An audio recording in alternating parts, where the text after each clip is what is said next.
சர்க்கரை நோயினால் ஆறாமல் இருக்கும் புண்களில் இன்ஃபெக்ஷன் ஏற்பட்டிருக்கும் பொழுது பிஆர்பி அல்லது ஸ்டெம் செல் சிகிச்சை கொடுக்கலாமா டாக்டர்? சர்க்கரை நோயினால் புண்கள் ஆறாமல் இருக்கிறத நம்ம நிறைய பேஷண்ட்டை பார்த்துருக்கோம்.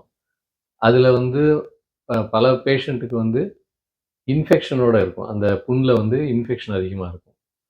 அதற்கு சிகிச்சை அளிக்கும் பொழுது அதை சுற்றி டெட் டிஷ்யூ இருந்தால் அந்த அந்த அந்த புண்ணில் இறந்து போன டிஷ்யூ இருந்தால் அதெல்லாம் ரிமூவ் பண்ணணும். பூன் டெப்ரிமான்னு சொல்கிறது. ஸோ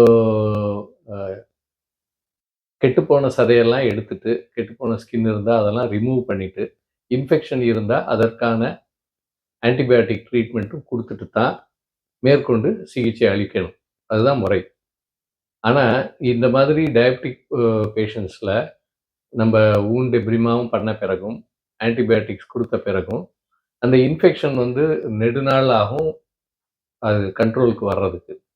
ஸோ கண்ட்ரோலுக்கு வந்துக்கிட்டு இருக்கும் பொழுது இந்த புண்ணை சீக்கிரம் ஆறுவதற்காக நம்ம பிஆர்பியோ ஸ்டெம் செல் தெரப்பியோ இன்ஃபெக்ஷன் இருக்கும் பட்சத்தில், ஆன்டிபயோட்டிக் ட்ரீட்மெண்ட் எடுத்துக்கொண்டிருக்கும் பட்சத்தில் இதை கொடுக்கலாம். இதில் ஒரு அட்வான்டேஜ் இருக்குது. மற்ற ட்ரீட்மெண்ட் இன்ஃபெக்ஷன் இருக்கும்பொழுது கொடுக்கக்கூடாது. உதாரணத்துக்கு ஒரு ஸ்கின் கிராஃப்ட் எடுத்து வைக்கிறோம், ஒரு ஃப்ளாப் கவர் பண்ணுறோம், இதெல்லாம் இன்ஃபெக்ஷன் இருக்கும் பொழுது பண்ணக்கூடாது. ஆனால் இந்த பிஆர்பி சிகிச்சையோ ஸ்டெம் செல்லோ இன்ஃபெக்ஷன் இருக்கும் பொழுது கொடுக்கலாம். எப்படின்னா, இந்த பிளேட்லெட் ரிச் பிளாஸ்மாவில் இருக்கக்கூடிய பிளேட்லெட்ஸ், அந்த பிளேட்லெட்டினுடைய கிரானியூல்ஸில் anti infective, anti bacterial peptides அதுவும் இருக்குது. பிளேட்லெட்டில் க்ரோத் ஃபேக்டர்ஸ் நிறையா இருக்கும். Fibroblast growth factor, epidermal growth factor, vascular endothelial growth factor அப்படின்னு க்ரோத் ஃபேக்டர்ஸ் நிறையா இருக்கும் அந்த கிரானியூல்ஸில். அதே மாதிரி anti bacterial and anti viral பெப்டைட்ஸும் இந்த பிளேட்லெட்ஸினுடைய கிரானியூல்ஸில் இருக்குது. இந்த ஆன்டி பாக்டீரியல் பெப்டைட்ஸ் பலவிதமான கிருமிகள், அவற்றை கட்டுப்படுத்தும் திறமை அதுக்கு இருக்கு. அது எந்தெந்த ஆர்கனிசத்தெல்லாம் கட்டுப்படுத்துது? இந்த research we have done, many people have done, we have also done. So நாங்கள் என்ன பண்ணியிருக்கோம்னா, பிளேட்லெட் ரிச் பிளாஸ்மாவை எடுத்து அதை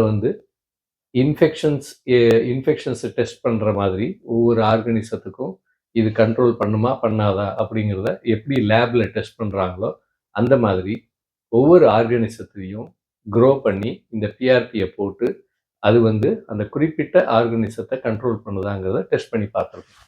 ஸோ அப்படி பார்த்ததில் எந்தெந்த ஆர்கனிசம்ஸ் கண்ட்ரோல் ஆகுதுங்கிறது ஒரு லிஸ்ட் இருக்குது. ஸோ அதுவும் we are showing that list.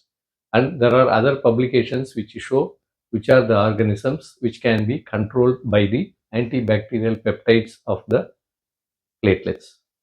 So ஒரு இன்ஃபெக்ஷன் இருந்தாலும் குறிப்பிட்ட இன்ஃபெக்ஷன்ஸை இந்த PRP itself can control those infections. So antimicrobial resistance அப்படிங்கிற ஒரு கொடுமையான சிச்சுவேஷன் வராமல் தடுப்பதற்கு பிஆர்பி சிகிச்சை ஒரு பெரும் உதவி செய்யும். ஸோ பிற்காலத்தில் கைட்லைன்ஸ் படி இன்ஃபெக்டட் வூண்டில் ஆன்டிபயோட்டிக் ஸ்டார்ட் பண்ணுறதுக்கு முன்னாடி பிஆர்பி சிகிச்சை கொடுத்தாலே சில வகையான இன்ஃபெக்ஷன்ஸை கண்ட்ரோல் பண்ணிடலாம்.